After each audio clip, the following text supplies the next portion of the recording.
Chair Cheng Diaz, Chair Khan, members of the committee, thank you for the opportunity to speak before you today in support of H-140. My name is Seth Anderson. I'm a PhD student at Boston University. My dissertation is about the history of conversion therapy in America. I myself never experienced conversion therapy, but my husband did for 8 years. And I'm before you today to testify not only about the long-term harm conversion therapy inflicts upon individuals, but also to the very real harm it causes to families and to relationships. When I first met Michael, we got to know each other. It came up that he had gone to conversion therapy, which surprised me because I didn't even know people still did that. When I asked him questions about it, he spoke with great difficulty. To talk about it was so upsetting to him. But I learned that the so-called therapies that he had participated in with others, often involved nudity, often involved reenacting past abuse, oftentimes past sexual abuse, beating effigies of their mothers. He was encouraged to foment antagonistic relationships towards his parents and his siblings. This infusion of animosity towards his family members had lasting impacts that we dealt with for years. I remember vividly the day that he told me about this because I felt as if the world had stopped spinning. It broke my heart to know that a sweet, gentle man as he is could be wrapped up in something so humiliating for so long. In the hopes that he could change something within him that never could be changed nor needed to be. From our earliest days together, I've spent many tearful nights with him as he's tried to reconcile the shame and the embarrassment and the pain that these experiences have caused him. I've been next to him in the middle of the night when he's woken up soaking wet with sweat, gasping for breath from nightmares, and I've held him close to me and told him everything will be okay. Massachusetts youth and families have a right to expect that a therapist practicing under a license from the state will not put them at risk of severe harm, including depression, substance abuse, suicidal thoughts, that multiple studies have shown to be common among people who participate in conversion therapy that I can attest to are real. This bill not only protects children from these harms, it also protects parents from being defrauded by practitioners of these abusive practices. Because conversion therapy is fraud, we've actually proven this in court, that conversion therapy is consumer fraud. No one has the right to psychologically, emotionally, physically, or spiritually abuse LGBT youth. LGBT children don't need to change. Cultures hostile to LGBT people need to change. I urge you to follow the lead of other states and municipalities in banning conversion therapy, and I urge you to issue a favorable report on H-140. I appreciate your attention. Thank you.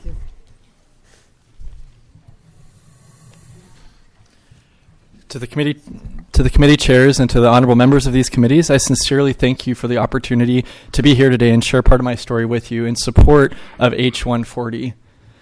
By way of personal introduction, let me start by saying I'm a lifelong student of the sciences, and this is an important point. I got my PhD in bioengineering. I did a postdoctoral fellowship at Cornell University in human development. I'm currently doing a second postdoctoral fellowship in cognitive neurology, and yet in spite of my lifelong commitment to sciences and the scientific method, I am embarrassed to say that I was sucked in and duped by the charlatans who peddle conversion therapy with junk science. Conversion therapy is not therapy. It is not scientific, and it is most certainly not compassionate. I'm here to tell you something that you already know, which is that love is not a symptom of pathology. The combination of homophobia and false blame on parents that are so common in conversion therapy were extremely harmful to my family unit and to my well-being. As a young man, I grew up with a close family connection to my parents and my siblings. However, these relationships were nearly shattered by conversion therapy. Conversion therapists told me that my parents were to blame for my homosexuality, that my father was too distant, that my mother was too overbearing. In group therapy sessions that I participated in, men beat effigies of their mothers, and they were instructed to channel primal rage toward their fathers. At a point in my life when I needed the emotional support that my family could provide to me, I was being offered an emotional poison that became toxic in all of my family relationships. Because of the lies of conversion therapy, I allowed myself to become filled with bitterness. I went deeper and deeper into pathological loneliness, emotional isolation, and self-hatred. After nearly a decade, however, I was able to escape the downward spiral that that conversion therapy creates and to rebuild my relationships with my family. Unfortunately, not everyone is so lucky. I wish that I had known how dangerous and outright fraudulent conversion therapy and its junk scientific claims are before I started on its path.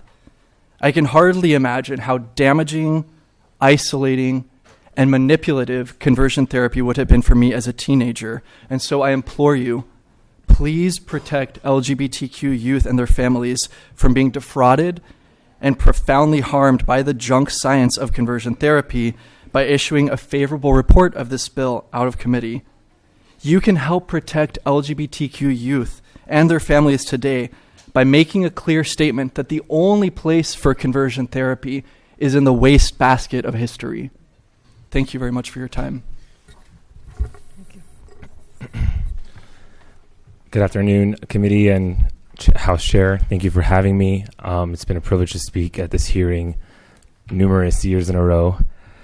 I'll start by saying that the commonality with myself and everyone in the room is we were all raised with a family value. It's an American value. It's a religious value. Whether you're Christian, Mormon, myself, I was raised in a Jewish home. We're all raised with the value of family. And conversion therapy is a promise to keep that structure in place. So when I was 16 years old and I shared with my father that I was experiencing same-sex attractions or attraction to other men, my father was promised by a conversion therapist that he could have a straight son, a heterosexual son. And my father was not willing to lose me or kick me out of our home that I was raised in. Instead, he tried to do everything he could, what he believed was a sound family structure. So for 5 years, I experienced conversion therapy by licensed professionals in 4 different states. There was no specific trauma that caused that, or at least that I could find, as described by conversion therapists. Conversion therapists believe all LGBT people have experienced some trauma, and that we are really innately heterosexuals. I grew up with loving parents. I think they did a great job. And unfortunately, like Seth and Michael had said, because I'm the youngest of 3 and I have my mother and 2 sisters, I was separated by my mother and sisters for 3 years. It was just to make sure that I did not pick up any effeminate behavior or mannerisms, to understand that males were my peers, males are not the sex to be attracted to, but to understand that they're my commodity. As you can imagine, it was a massive impact on my life. I contemplated suicide for 2 years, and I'm very thankful to be here. I have a minute left. We did a study with the Williams Institute at UCLA. 700,000 people in the United States have been through conversion therapy. Half of those individuals were minors when they were in conversion therapy.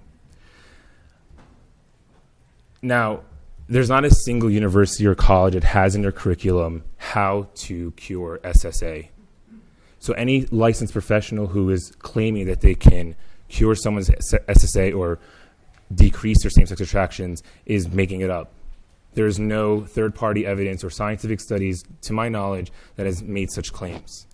I bring up the family value because I heard the mother earlier who spoke in opposition to the bill about her trans child.